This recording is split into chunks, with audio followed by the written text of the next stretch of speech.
While Hollywood stayed silent, David Schwimmer stood up and said what every Jew needed to hear. This wasn't just support, it was a rebuke to every A-list actor who said nothing. And he did it with a room full of people watching. Let's break this down. Well, good evening. Good evening. Thank you so much for having me. Thanks to Jonathan Greenblatt for your tireless leadership. Thanks to the ADL for your unflinching advocacy. And thank you to every person here in this hall and watching at home for your commitment to this community. My career has given me an incredible platform, a chance to talk about the issues that matter to me, and on a good day, a chance to be heard over the noise that drowns too many people out. And I believe with that privilege comes a responsibility to use my voice in moments like this, at a time of danger, bigotry, and violence. Now, as you know, speaking out often comes at a cost. Like so many others, I've been attacked and threatened by people I've never met. I've been abandoned by people I thought were friends and by organizations I thought were allies. But I've also found amazing moments of meaning and solidarity. And I want to remind you that there are so many good people out there. I love what he's saying. Firstly, every privilege God gives a person, that means any opportunity God gives you, whether it's your talents, your gifts, or your positioning in life, which is what he's talking about. Every privilege is given to you because there is a responsibility that comes with it. It's given to you for a reason. And that reason is the responsibility you have to carry. His speaking out is a man who takes the privilege God has given him and understands, I'm not privileged. I am being empowered to step up and do something. I am responsible. It's like the Jewish people. Are we a privileged people? We are the chosen people. No, we were chosen for a responsibility. Hey, buddy, you're a member of the chosen people. Step up and answer to what that means to be chosen. Very powerful. And here's another thing he says. Whenever we take responsibility, there is going to be a backlash of some sort. Whenever we stand up, you raise your head up, there will be some form of backlash. But here's what happens after the backlash, which is what he's telling you. And that is that you will also find a beauty in the world you otherwise will never see. Other people will show up because of your courage and say, wow, you inspired me. Or wow, I am here with you. And we suddenly hear from people that we will never hear from otherwise. Who have our backs. Incredible allies. That we will get through this together, that our spirit is unbreakable, our joy is irrepressible, our story is impossible. We are kind, resilient, innovative, generous, and strong, and, as you can tell from this speech, really funny. I just want to say I love how he says that we are kind and we are strong. We're not aggressive, but we are strong. Strong means that we are kind people. But when someone threatens us, we will stand up strong. And part of standing up strong is doing exactly what he's doing right now. It's saying, I know this isn't popular, but I know this is the right thing to do, and I'm strong, so I will stand up. I get that speaking out is hard. Plenty of people I respect, even some of my heroes, in entertainment, music, and sports have chosen to keep a low profile and sit this one out, including some whose careers have been made by leaning into their Jewish identity, and others who have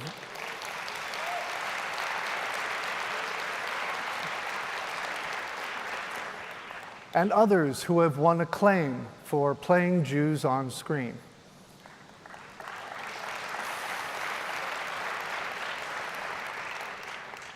Some of them are doing a lot behind the scenes, privately, and in their own way. But so many have chosen not to say anything publicly at all. And if I can say something directly to them, I really wish you would.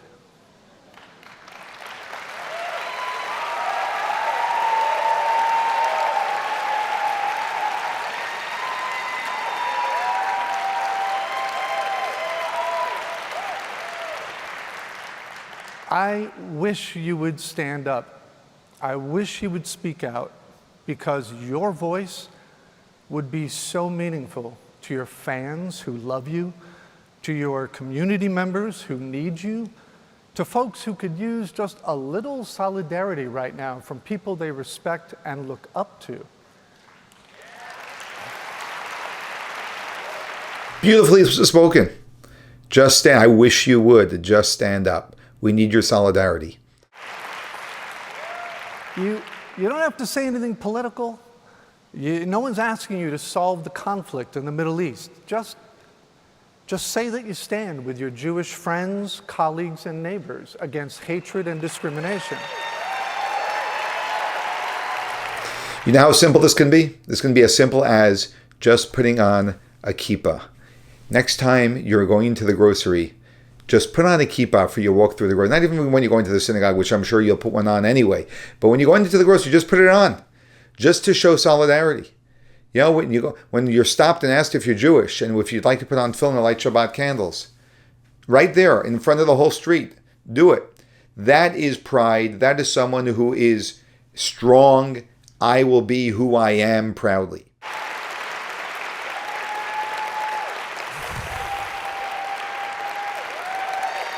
Say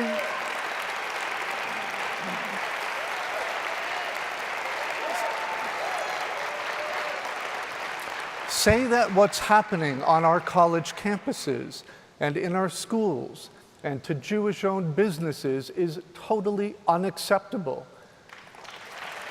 Say anything in solidarity with the Jewish community. Post your Bar Mitzvah picture. We'll start a trend of embarrassing haircuts and dental work.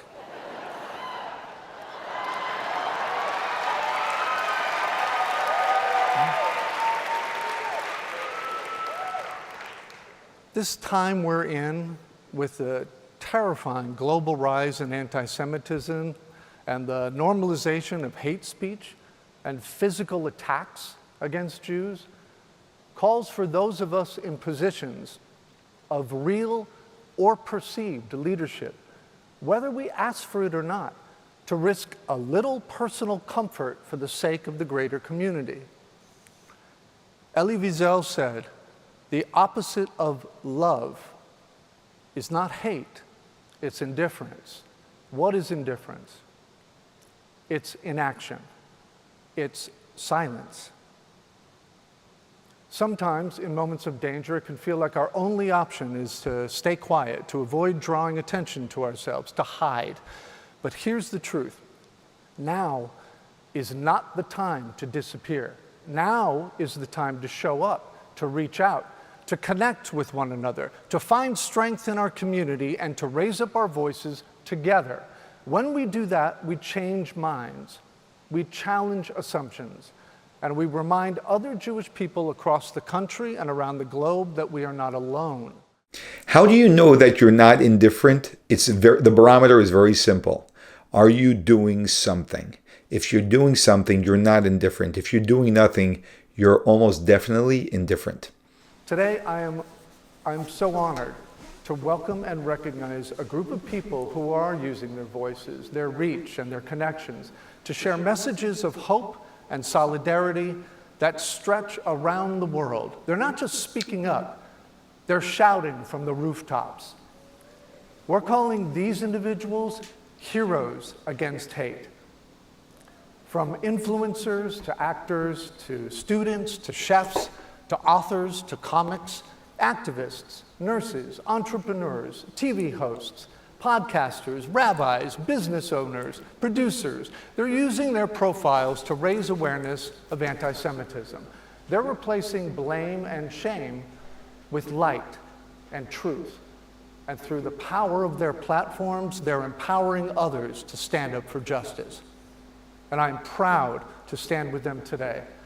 So please welcome and recognize our 2025 Heroes Against Hate.